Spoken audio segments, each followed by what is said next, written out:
Captain Samuel Wright stood tall on the bridge of the asterisk frontier asterisk, his eyes fixed on the massive alien ship ahead. It was 3 times the size of his vessel and shone like polished silver in the darkness of space. "Are you ready, Captain?" asked Dr. Lisa Bennett. Her voice was steady, but her eyes showed worry. "As ready as anyone can be for humanity's first meeting with the accelerants," he replied. The diplomatic team gathered near the shuttle bay. Jack Daniels checked his sidearm one last time before hiding it under his formal jacket. Olivia Thompson reviewed her cultural notes. Chief Engineer Alan Garner inspected the shuttle systems.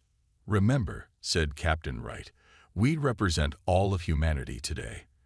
The accelerants reached out to us, but that doesn't mean they come as friends." The small human shuttle left the asterisk frontier asterisk and approached the giant Accelerant mothership.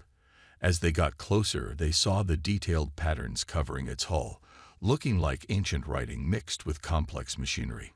The Accelerant docking bay was enormous. Rows of guards stood at attention, their bodies covered in what looked like living armor. Each stood over 7 feet tall, with skin that shifted colors like oil on water. Supreme Commander Vex Thor waited at the center. Unlike the others, his armor was gold and black. His 4 eyes blinked at different times as he studied the humans. "Welcome, Earth representatives," Vex Thor said, his words translated through devices prepared ahead of time. "You honor us with your presence." Captain Wright stepped forward. "We come seeking friendship between our peoples." The accelerants led them through long hallways to a large meeting room. The ceiling arched high above them, covered in moving images of stars and planets. At the meeting table, Captain Wright presented humanity's offer. "We propose peaceful sharing of the frontier regions. Both our species can explore and expand without conflict." The accelerants listened quietly. Then Vex Thor spoke. "Your species is young. We have ruled the stars for 10,000 years. We allow you to exist in your current systems, but no further." Dr. Bennett noticed the translator used the word allow. She frowned. "We came to discuss cooperation, not to receive permission," Captain Wright said. "We suggest a joint exploration program. We could learn from each other." The mood in the room suddenly changed. The Accelerant Council members began speaking quickly among themselves, their skin flashing dark colors. Vex Thor rose to his full height. "You misunderstand your place. The galaxy belongs to the Accelerant Empire. All species serve their proper role within our order." Jack Daniels moved his hand closer to his hidden weapon. Olivia Thompson shook her head slightly at him. Captain Wright stood up slowly. His face remained calm, but his voice became firm. "We came as equals. We will not proceed otherwise." Silence filled the room. The Accelerants stared at the humans with all their eyes widened. "No species has ever walked away from our table," said Vex Thor, his voice lower than before. "Then perhaps it's time someone did," replied Captain Wright. He nodded to his team. "We're leaving." The human delegation turned and walked toward the door. Guards moved to block their path, but Vex Thor waved them away. As they boarded their shuttle, Dr. Bennett noticed strange activity among the Accelerants. "They seemed shocked," she whispered to Captain Wright. "I don't think anyone has ever refused them before." "Let's hope that gives them something to think about," he said. "Set course back to the asterisk frontier asterisk. We need to report to Earth immediately." The shuttle departed the Accelerant mothership. Behind them, the massive alien vessel remained silent and still, like a predator watching prey that unexpectedly showed teeth. As they docked with the asterisk frontier asterisk, Captain Wright looked back at the Accelerant ship. A feeling of unease settled in his stomach. Something told him that walking away from that table would have consequences none of them could predict. 3 weeks passed since the failed meeting with the Accelerants. Captain Wright sat in his quarters aboard the asterisk frontier asterisk, reading reports from Earth colonies near Accelerant space, his brow furrowed with each new message. "Computer, call Dr. Bennett to my quarters," he said. Minutes later, Lisa Bennett arrived. "You've seen the reports?" she asked. "Yes. 3 outposts have gone silent in the past week. No warnings, no distress calls. Just silence. Lisa sat down across from him. Do you think it's them? Before Wright could answer, the ship's alarm sounded. They rushed to the bridge where Officer Jack Daniels waited with a grim face. Long-range sensors picked up unusual energy patterns, Jack said. Similar to Accelerant ships, but different somehow. On Earth, Defense Secretary Catherine Walsh hurried through the United Earth Command building. Aides followed her with tablets showing the latest data. She entered the president's office without knocking. President Gregory Hudson looked up from his desk. I'm guessing you don't have good news, Kate. No, sir. We're detecting strange energy readings near our outer colonies, and we've lost contact with several outposts. Hudson stood up. The Exhilarants. Most likely. Intelligence suggests they took our departure from negotiations as an insult. No species had ever walked away from them before. So what are they doing now? Asked the president. That's what worries me, Walsh replied. They're just watching. Waiting. On the mining colony of New Anchorage, Peter Collins wiped sweat from his forehead as he studied the seismic readings on his screen. Something wasn't right. The ground tremors didn't match any normal mining activity. Hey, Ellie, he called to his assistant. Come look at this. Ellie walked over. What's up, boss? Before Peter could answer, the emergency alarm blared through the facility. The floor beneath them shook. That's not a drill, Peter said, grabbing Ellie's arm. We need to get to the emergency shelter. They ran outside the control building and stopped dead in their tracks. The sky above New Anchorage was filled with massive ships. Their hulls gleamed silver and black against the colony's blue sky. Accelerant warships, whispered Ellie. All across the colony, people stopped and stared upward. The alien ships hovered silently. They didn't attack. They didn't send messages. They just watched. For 3 days, the Accelerant fleet maintained positions above human settlements throughout the sector. No demands came. No communications arrived. Just silent, threatening presence. On the research station Horizon *, Dr. Megan Wright worked frantically at her computer. As Captain Wright's sister, she had access to all the Accelerant communication data collected during the failed meeting. I think I found something, she told her team. Look at these patterns in their signals. Her colleague Ben looked at the screen. What am I seeing? This silence isn't random. It's methodical.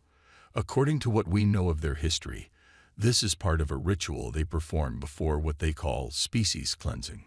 Ben's face paled. You mean genocide? Essentially, yes. They're not communicating because in their culture, the condemned aren't worthy of words. The silence is part of the judgment. Back on Earth, President Hudson called an emergency meeting with all military leaders. Secretary Walsh presented the latest findings. Dr. Megan Wright believes this silence is ritualistic, she explained. The Accelerants are preparing for a full-scale attack. How long do we have? Asked the president. Based on their patterns, days at most. They're positioning ships near all our major colonies and Earth itself. President Hudson looked at the worried faces around him. Then we prepare for war. Alert all colonies. Evacuate civilians where possible. And may God help us all. As night fell on New Anchorage, Peter Collins watched the looming ships through the window of the emergency bunker. Their lights blinked in patterns that seemed almost like a countdown. What do you think they're waiting for? Asked Ellie. I don't know, Peter replied. But I think we're about to find out. The attack began without warning. One moment, the Accelerant ships hung silently in the sky above New Anchorage. The next, beams of bright energy sliced through the colony's defensive shields. Peter Collins grabbed Ellie's hand. We need to get to the emergency transports. Around them, buildings crumbled. The mining colony's small military unit fired back, but their weapons barely scratched the Accelerant ships. Peter led a group of 20 miners through underground tunnels toward the emergency bay. Above them, the sound of destruction grew louder. The main colony is gone, gasped the miner who joined them from the surface. They destroyed the communication center first, then the defense grid. When they reached the emergency bay, only 2 transport ships remained intact. Peter rushed to the controls of one. "Everyone get in. We leave in 2 minutes." As their transport lifted off, Peter looked down at the burning colony. Strangely, he noticed that accelerants were leaving some buildings untouched, mainly research facilities and data centers. On Earth, chaos erupted as accelerant warships appeared in the sky. They had somehow bypassed the outer system defenses using technology humans had never seen before. Secretary Walsh rushed into the president's underground bunker. "Mr. President, they're targeting military installations first. We need to activate Omega Protocol." President Hudson nodded grimly. "Do it. Disperse leadership to secure locations. Make sure the chain of command remains intact." Walsh looked at her tablet. "Sir, there's something odd about their attack pattern. They're specifically avoiding certain civilian areas." "What does that mean?" "I don't know, but it feels deliberate." On Europa, one of Jupiter's moons, the research colony sent desperate distress calls. Captain Wright and the Frontier responded, arriving to find destruction beyond imagination. "Get medical teams to the surface," ordered Wright. "Search for survivors." Chief Engineer Alan Garner led the first rescue team. As they worked through the ruined colony, he noticed something puzzling. "Captain," he reported over the comm, "the exhilarants specifically targeted communication arrays and weapons research. But they left the biological labs intact." Captain Wright frowned. "That's not random. They're being selective." Dr. Lisa Bennett joined him on the bridge, her face pale after studying recovered Cellaran battle communications. "I've figured out their strategy," she said. "They don't just want to defeat us. They want to study us. Each attack follows a pattern. Destroy defenses, disable communications, then collect data." "You mean they're treating this like some kind of experiment?" Wright asked. "Exactly. They're not just conquering. They're researching." Meanwhile, on the colony world of New Terra, something unexpected was happening. The colonists, led by Governor Frank Miller, had organized a resistance. "They'll be coming over that ridge in 5 minutes," Frank told the gathered colonists. "Everyone know their positions." The men and women nodded, clutching modified farming equipment and mining tools. Some had hunting rifles. None had proper military weapons. "Remember, aim for the joints in their armor," Frank said. "That's where they're vulnerable." When the accelerant ground troops crested the ridge, they were met with an unexpected sight. Instead of fleeing humans, they found a prepared defense line. Mining explosives detonated under their feet. Modified harvesting machines charged forward, their blades cutting through alien armor. The Accelerant commander called for reinforcements, clearly surprised by the resistance. But the colonists had the advantage of knowing the terrain. By nightfall, the impossible had happened. The colonists of New Terra had pushed back the first wave of Accelerant troops. In his makeshift command center, Frank received reports from scouts. "They're regrouping," a young woman told him. "Looks like they're calling down more ships." Frank nodded. "We've won today. That's enough for now." He looked at the tired faces around him. They thought we would just surrender. They were wrong. Word of New Terra's resistance spread quickly through human communications. For the first time since the attack began, a spark of hope appeared.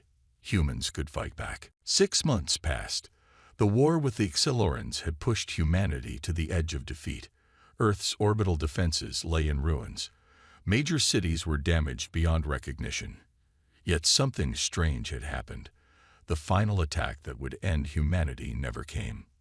In a deep underground command center beneath the Rocky Mountains, President Hudson met with the remaining military leaders.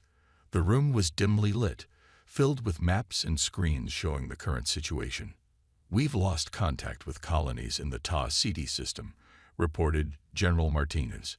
"But our scouts report that the Accelerants aren't destroying everything. They're building research facilities on conquered territories." Secretary Walsh nodded. Reports from resistance groups confirm it. They're capturing humans for study. But why? Asked the president. No one had an answer. In a hidden research lab, Dr. Megan Wright worked with captured exhilarating technology. For weeks, she and her team had studied the alien devices, looking for any weakness. Look at this energy pattern, she told her assistant while pointing at a screen. When we hit it with this specific electromagnetic frequency, the system completely fails. Her assistant leaned closer. Is that consistent across all their tech? Yes, I've tested it on everything we've captured. The exhilarants never thought to shield against this frequency because no known species uses it. It's like they have a blind spot. Meanwhile, on the conquered colony of New Anchorage, Peter Collins hid in the ruins of the mining facility. He led a small group of survivors who watched the exhilarants from hiding. They're bringing in more humans, whispered Ellie as they observed Exhilarant Research Center. From different colonies. Peter nodded. But why? What are they looking for? That night, Peter and two others snuck into the research center through an old mining tunnel. They moved silently through the dark halls until they found a room filled with Exhilarant data screens. One of Peter's companions, a former tech specialist named Roy, connected a device to the alien computer. I can only copy some of their files before they detect us. The information they stole revealed something unexpected. The exhilarants were studying human brain patterns during stress and fear. They seemed particularly interested in how humans responded to hopeless situations. Look at this, Roy said, pointing to translated text. They're confused because humans get more determined when facing impossible odds. Other species they've conquered simply gave up. They're afraid of us, Peter realized. Not of our weapons or technology, but of something in our nature. On the other side of the system, Captain Wright commanded one of the few remaining Earth ships. His crew was tired but determined. Their mission: rescue captured scientists from Exhilarant Research Station. 3 minutes to target, reported his navigator. All hands prepare for battle. Wright ordered. Remember, our goal is to get our people out, not win a fight we can't win. The raid was quick and successful. Among the rescued prisoners was Dr. Lisa Bennett, captured during a previous battle. As the ship escaped into deep space, she shared crucial information. The Exhilarants have a strictly hierarchical command structure, she explained to Captain Wright. Every action requires approval from above. Remove the leadership, and their forces become disorganized. So if we can take out their command centers, Wright began. Exactly. They can't adapt without orders. It's built into their biology and culture. Wright immediately sent the information to Earth using a secure channel. Combined with Dr. Megan Wright's discovery about the electromagnetic vulnerability, a plan began to form. In the underground command center, President Hudson studied the new information. So we have two weaknesses to exploit, he said. Their technology is vulnerable to certain frequencies, and their command structure can't function without leadership. Secretary Walsh nodded. For the first time, we have a chance. Then let's take it, said the president. Prepare a counterattack. It's time humanity showed the Exhilarants why they were right to fear us. Earth's remaining scientists work day and night in the underground labs. Using Dr. Megan Wright's discovery, they built devices they called pulse bombs, weapons that emitted the electromagnetic frequencies that disrupted Exhilarant technology. We've made 50 so far, Dr. Wright told President Hudson during a video call. They're not pretty, but they work. We've tested them on captured Exhilarant equipment. How large is the effect range? Asked Secretary Walsh. About half-a-mile radius for the big ones, less for the portable versions. They'll temporarily disable their shields and weapons for about 3 minutes. That's our window then, President Hudson said. We need to coordinate attacks across all fronts. Using hidden communication channels, Earth leadership contacted resistance groups on all human colonies. The plan was simple but daring. Simultaneous attacks on Exhilarant research facilities and command centers. Captain Wright volunteered to lead the most dangerous mission. an attack on the Exhilarating command vessel orbiting Earth. For this task, he had assembled a small fleet of retrofitted civilian ships. "These aren't military vessels," he told his pilots. "They're mining ships, cargo haulers, and passenger liners we've modified for battle. The Exhilarans won't expect much from them. They'll expect even less from the crews," added Jack Daniels, now Wright's second-in-command. "Miners, engineers, and teachers instead of soldiers. Sometimes the most dangerous weapon is the one your enemy doesn't see as a threat," Wright replied. On colony worlds across human space, resistance fighters prepared for action. On New Terra, Frank Miller's forces had grown stronger, with hundreds of colonists now trained in guerrilla tactics. "Our job is to draw their attention while others plant the pulse bombs," Frank told his people. "We attack from the east, make plenty of noise, while our tech team sneaks in from the west."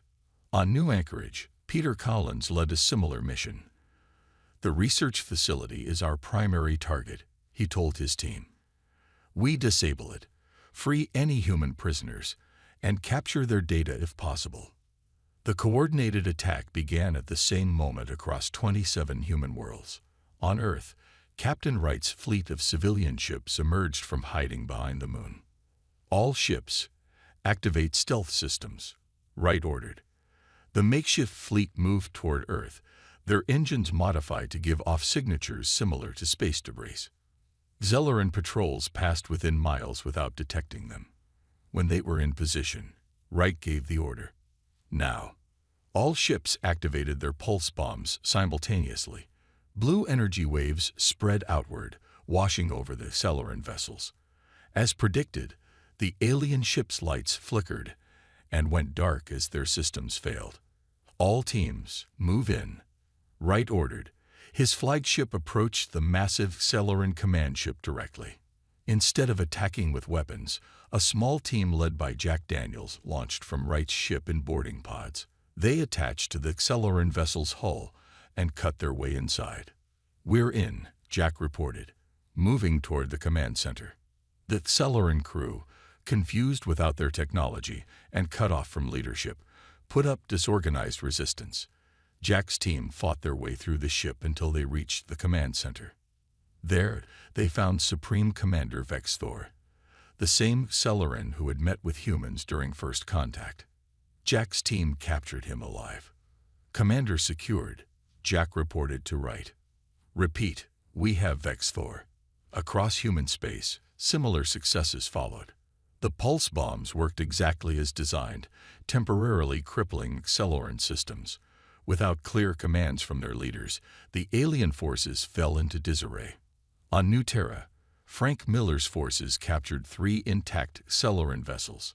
On New Anchorage, Peter Collins freed 200 human prisoners from the research facility. For the first time since the war began, humanity had gained the upper hand. But Captain Wright knew this advantage wouldn't last long. They needed to use this moment wisely.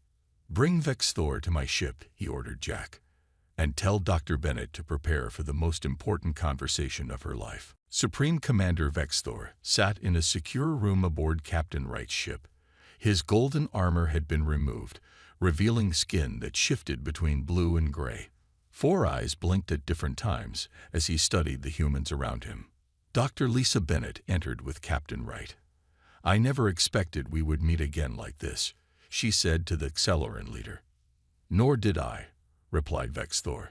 His voice was calm despite his capture. "You have surprised us once more." "Why did you attack us?" Captain Wright asked directly. "We only walked away from negotiations." Vexthor's skin rippled with dark colors. "That is precisely why. In 10,000 years of expansion, no species has ever walked away from our table. It suggested a power we did not understand." Dr. Bennett leaned forward. "You attacked us because we refused your terms." "We attacked because you showed no fear," Vexthor explained. "Species that do not fear the Exhilarating Empire must either be foolish or powerful beyond our knowledge. We could not risk the latter." As Dr. Bennett continued speaking with Vexthor, she made a startling discovery. The common Cellarans were essentially enslaved by their leadership caste through biological control methods. The control devices were built into their armor. Your people aren't conquerors by choice, she realized. They're being controlled. It is our way for countless generations, Vexthor admitted. The lower castes serve, the higher castes lead. This is the natural order. On Earth, President Hudson received Dr. Bennett's report with shock. The entire Exhilarating society is built on enslaving their own people. Secretary Walsh nodded. According to Bennett's findings, yes. And with Vexthor in custody, their command structure is falling apart. A military advisor spoke up. This is our chance to destroy them completely. President Hudson was quiet for a moment. Then he shook his head. No, I have a different idea. Against the advice of his military leaders, Hudson approved a bold plan. Instead of continuing the war, they would offer Vexthor a genuine alliance, one that would free ordinary Exhilarans while establishing peace. Captain Wright returned to his ship with the president's orders. We're going to broadcast a message to all Exhilaran ships and colonies, he told Dr. Bennett. I need you to help prepare it. Together with Vexthor's reluctant assistance, they crafted a message. In a carefully staged broadcast, Dr. Bennett presented evidence of the High Council's control over their own people. She explained how the leadership had manipulated them for generations. The humans do not wish to destroy the Exhilaran people, she said in the broadcast. We offer a different path, freedom from control and a true alliance between our species. The response was immediate and unexpected. Throughout Exhilaran territory, lower castes began removing their control devices. Ships stopped attacking. Some Exhilaran officers tried to maintain order, but without the central leadership, their commands were ignored. On New Anchorage, Peter Collins watched in amazement as Exhilaran soldiers laid down their weapons. They're surrendering, he told Ellie. But it doesn't look like defeat. They look relieved. Reports came in from across human space. The rebellion was spreading faster than anyone had anticipated. Exhilaran ships were standing down, and some were even requesting to join human forces.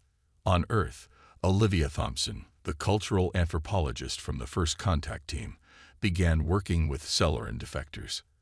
As she learned more about their society, she made an important discovery. Beneath their militaristic exterior, Exhilarans have a rich cultural tradition, she reported to President Hudson. They value harmony and balance. These qualities were suppressed by generations of authoritarian leadership. Captain Wright sat with Vexthor, watching reports of the spreading rebellion. Your empire is falling, Wright said, but your people might survive. Perhaps this is necessary. Vexthor replied, his skin now a calm blue color. You humans have done something no weapon could accomplish. When you walked away from our table, you began a change that may save us all. 2 years passed since the first human delegation walked away from the Exhilaran negotiating table. Today, representatives from both species gathered on the rebuilt Europa station. The meeting room looked very different from the grand hall on the Exhilaran mothership where they first met. Captain Wright, now Admiral Wright, led the human delegation. His uniform carried new medals for bravery, but his expression remained the same, calm, determined, and watchful. The Exhilaran delegation entered, led by reformed Commander Zekler. Unlike Vexthor, Zekler wore simple clothing instead of imposing armor. His skin maintained a steady blue color, showing his calm state of mind. On behalf of the new Exhilaran alliance, I formally apologize for the war we brought upon your people, Zekler began. His words were direct, without the grand speeches Exhilarans once favored. We accept your apology, Admiral Wright replied, and we welcome this new chapter between our species. Dr. Lisa Bennett, now Earth's chief diplomat to the Exhilarans, smiled as she watched. The past 2 years had been difficult but rewarding. After the fall of the Exhilaran leadership caste, their society reorganized itself. The biological control devices were destroyed, allowing all Exhilarans to think freely for the first time in thousands of years. Zekler continued, where once we sought domination, we now seek integration and cooperation. We offer to combine Celeran technology with human creativity. President Hudson, attending via secure video link, nodded. Together, we can accomplish more than either of us could alone. The meeting concluded with the signing of the Europa Accord, a treaty of peace and cooperation between humans and Celerans. Later, at a small reception, a young diplomat asked Admiral Wright the question many still wondered about: why did you choose to walk away during first contact? Didn't you know it might lead to war? Wright considered the question carefully. We walked away because equality is non-negotiable for humanity. We couldn't accept terms that made us less than equal partners. Such a simple act, the diplomat mused. Walking away changed everything. Sometimes the most powerful statement is knowing when to leave the table, Wright replied. On New Anchorage, now a thriving mixed community, Peter Collins worked alongside Celeran engineers to build the first joint colony ship. The vessel combined Celeran drive technology with human life support systems, creating something neither species could have built alone. This ship will travel farther than any human or Exhilarating has gone before, Peter told a group of visitors touring the construction site. Next month, it leaves to explore beyond known space. Dr. Megan Wright led a combined research initiative on Earth. Human and Celeran scientists applied their shared knowledge to solve Earth's lingering environmental problems. Already, the damaged cities were being rebuilt using advanced materials that could withstand almost any natural disaster. After the main ceremony on Europa, Dr. Bennett found herself in a quiet conversation with reformed Commander Zeklar. "There is something I wish to tell you," Zeklar said. "Something about the impact humans have had on the galaxy." "I'm listening," Bennett replied. "For thousands of years, we believed power came from creating fear in others. You showed us a greater power, the power of walking away from fear itself." Zeklar's skin brightened to a clear blue. "The moment humans walked away, doom followed. Not for you, but for our misguided empire. And from that doom came our salvation." 6 months later, a new diplomatic mission prepared to make contact with another, previously unknown alien civilization discovered at the edge of explored space. The delegation included both humans and Celerans, approaching together as equals. Admiral Wright watched the mission ship depart from Europa Station. Dr. Bennett stood beside him. "Do you think they'll need to walk away from any negotiations?" she asked with a small smile. "I hope not," Wright replied. "But if they do, they'll know exactly when to do it." As the ship disappeared into the distance, Wright reflected on how a single decision had changed the course of two civilizations. Sometimes walking away wasn't an end, but a beginning.